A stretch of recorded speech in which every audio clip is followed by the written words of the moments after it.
right now. Pittsburgh's best sports show is about to begin. Call us or tweet us. We've got things to talk about on the Ireland Contracting Nightly Sports Call.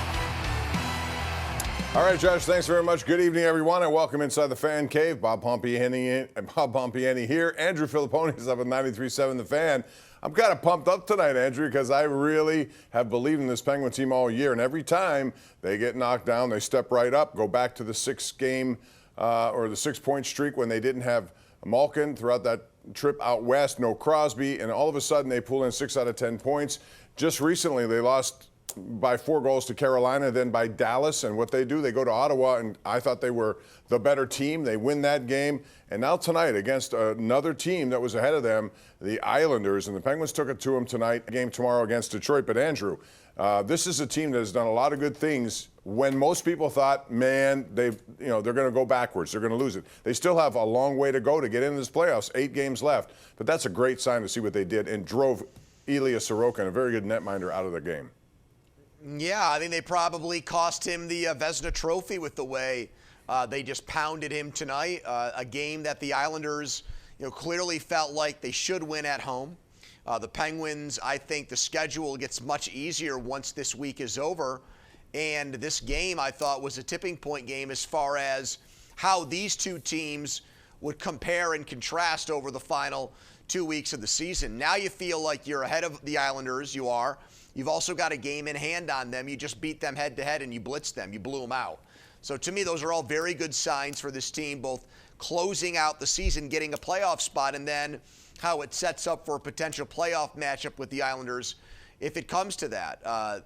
Dan Muse made a lot of changes for this game to his lineup, and almost all of those changes led to big-time production and a game that looked like it was going to be another one of these classic heartbreak games against the Islanders on the road ended up being a complete Penguins beatdown. And you're right. I mean, as far as I'm concerned, this was probably, because of the timing of it, the biggest Penguins win of the season. You see our KDKA.com/connect poll of the night, brought to you by Penn West University. Who is your Penguins MVP? Is it Crosby, Rust, Mantha, or Carlson? My vote would go to Carlson. I think he's been a steady force all season long. This is the Carlson they wanted when they traded for him. Mantha's just, the price tag keeps going up, Andrew, but who would be your choice out of those 4? Well, it's got to be Carlson. Carlson has had one of the great months of March ever by a Pittsburgh Penguin, especially a Pittsburgh Penguin defenseman. He's doing Paul Coffey-like things right now with that position. We've seen Sidney Crosby miss a lot of time. We saw Evgeny Malkin miss this game again tonight, and he's the one kind of common denominator here with the Penguins' success lately is how well he's played. That shorthanded goal that changed the momentum of this game, he's on the ice for that. Dan Muse, unlike Mike Sullivan, is not against putting offensively gifted players out there on his penalty kill. Rust has long time been a penalty killer, but Raquel almost never does that, and he was able to get out there and not only, kill a penalty, but score a goal. And from there, it was really a Penguins onslaught. So, and then Raquel centered a line tonight too. Yeah. And that was not necessarily a move that I think a lot of people expected with Sid coming back, but he put him out there with Mantha and Brazeau, and that line was outstanding. Mantha scoring the 2 goals, and he's going to score 30 goals here, Bob, on a 1-year prove-it deal.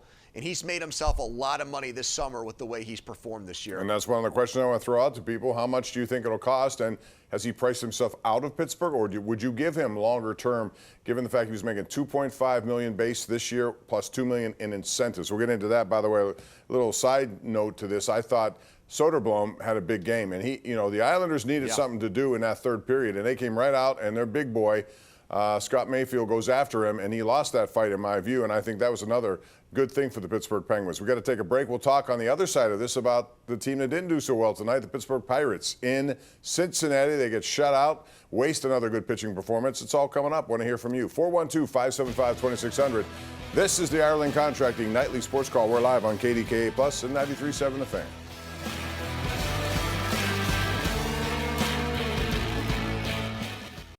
All right, welcome back. This is our Xfinity Tweet of the Night from Jen Bolano Ridgely from Penguins PR. Mantha, 29 goals this year. The only players who have scored more for the Penguins in their first season with the team, other than Mantha, Sidney Crosby, and Evgeny Malkin. So What a stat that is. And guess Holy what? cow. The next stat is how much will that cost? He's making 2.5. And I would like to keep him here if possible on like a 3-year deal. But somebody out there may decide to give him more term and more money. What do you think his value should be? I would go 3 years, $18 million. You? Man, I think you're probably spot on with how much money he gets. Might even go higher than that with escalating salary caps, cap space for teams. He's a big man. And I think hockey is still, even though we've seen quick finesse teams win, look at the Panthers the last 2 years. I still think it's a sport that's predominantly won by bigger physical teams that also have skill. And he's a big guy that scores. And so I think there's going to be all kinds of teams that line up to get him in free agency, especially given that goal total. I mean, you win a press conference when you can tell your fans, we just inked a guy that scored more than 30 goals last year. That 30-goal number I still think resonates throughout the NHL, even in the age of analytics and underlying numbers and those things. That sells when you get a guy that's coming off a 30-goal season. So I think he's going to get paid big time. And, you know, Kyle Dubas might be one of these guys now, Bob, who thinks, and this kind of, you know, Neil Huntington did this with the Pirates and then it got away from him. Oh, I can go find a starting pitcher out there, rehab him. I don't have to pay a guy a lot of money. I've got the Midas touch with guys.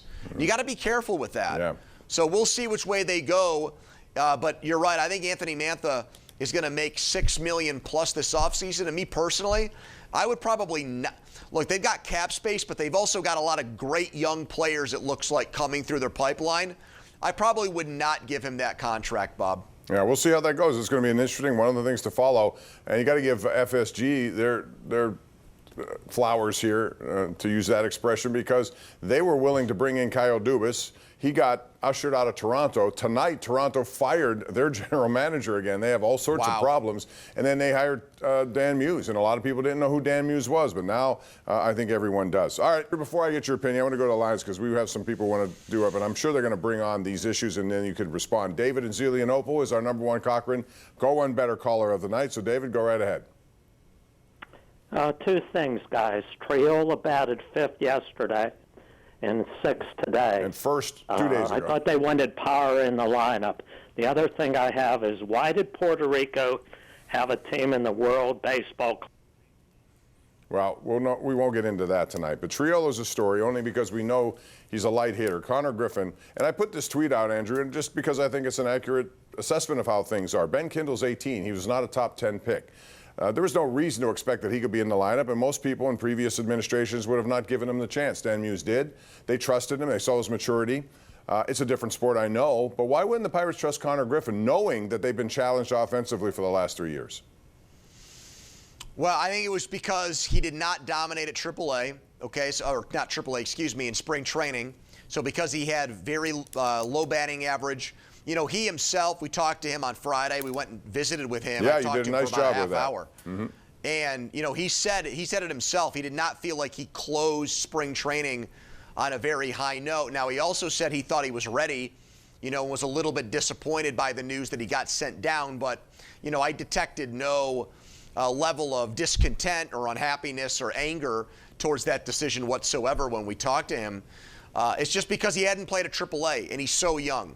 And I think that they want him to prove that he can hit at that level before he comes up to the major leagues. He called it a promotion because he finished the year at AA, still going and starting the year at AAA, and he's attacking it with a vengeance. His numbers are off the charts. He dominated that first series they played against St. Paul.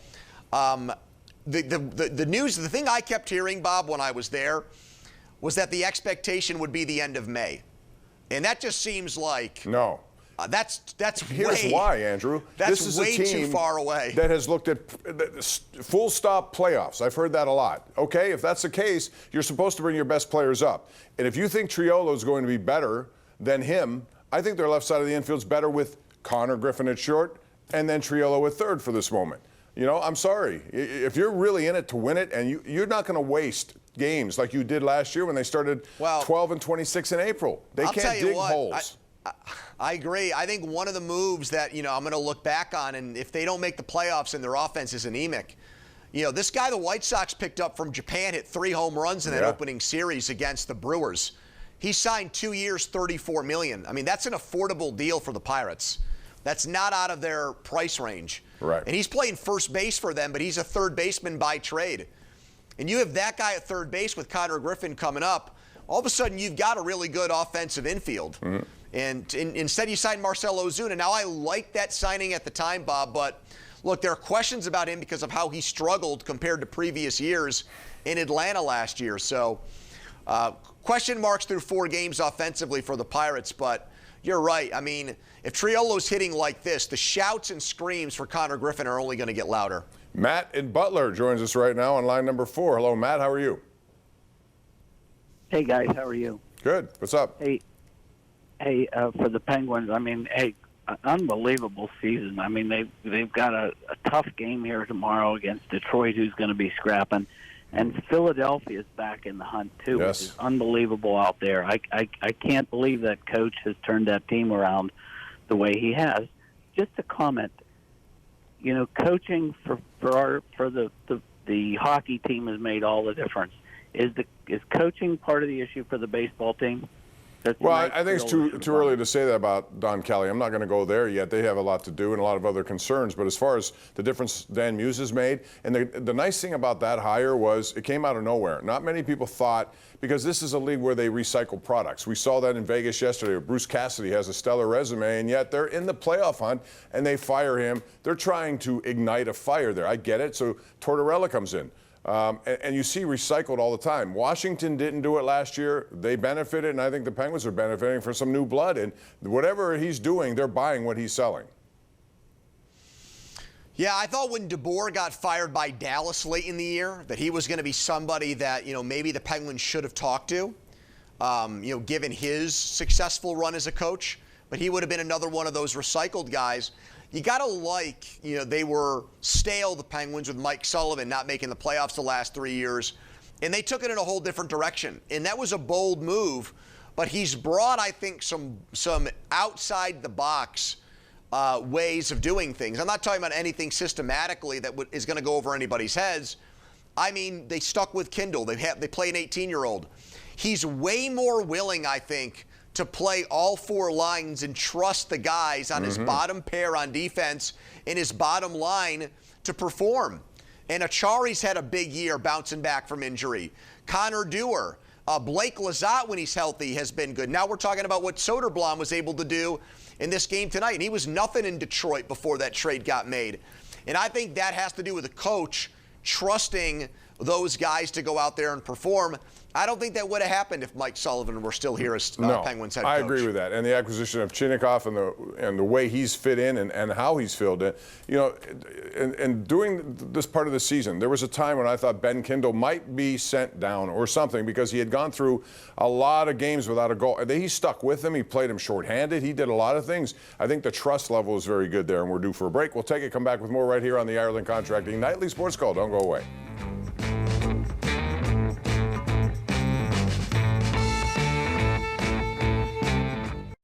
All right, welcome back. Bob Pompeani, Andrew Fillipponi with you. Let's go right back to the lines real quick, Andrew, and we'll go to Dave on the north side. Hello, Dave, what's up?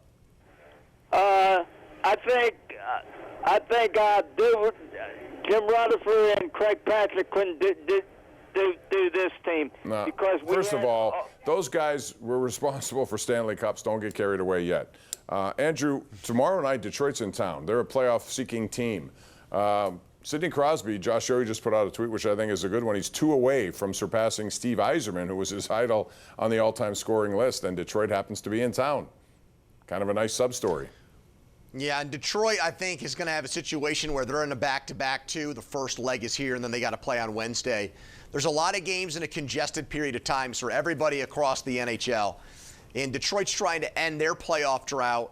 What a huge game this is. Again, every game feels that way. Yeah. But this is another one where it's important for both teams. Another one of these 4-point games. And the Penguins, you don't want to get into that wild card situation, Bob. You want to be second or third in your division and guarantee yourself a playoff spot. And that's why tonight's win was so important. Although, wouldn't a series between the Sabres and the Penguins be interesting? Something like that. And the Flyers may creep into this thing the way they're playing. They could be. I think Columbus, I agree. I think Columbus has got the hardest schedule by far. Right. Carolina down the next stretch, 2 and games. they're not playing great right now. Yep, exactly. Yeah. All right, Pony, thanks. We'll continue this conversation tomorrow. See you, Have Bob. a good night. Sounds All right, good. that's Andrew Fillipponi up at 93.7 The Fan, the PM team, every day from 2 to 6. I'm Bob Pompeani. We appreciate you tuning in tonight. Call us again tomorrow, 10:35, same start time right here on KDK+. Good night.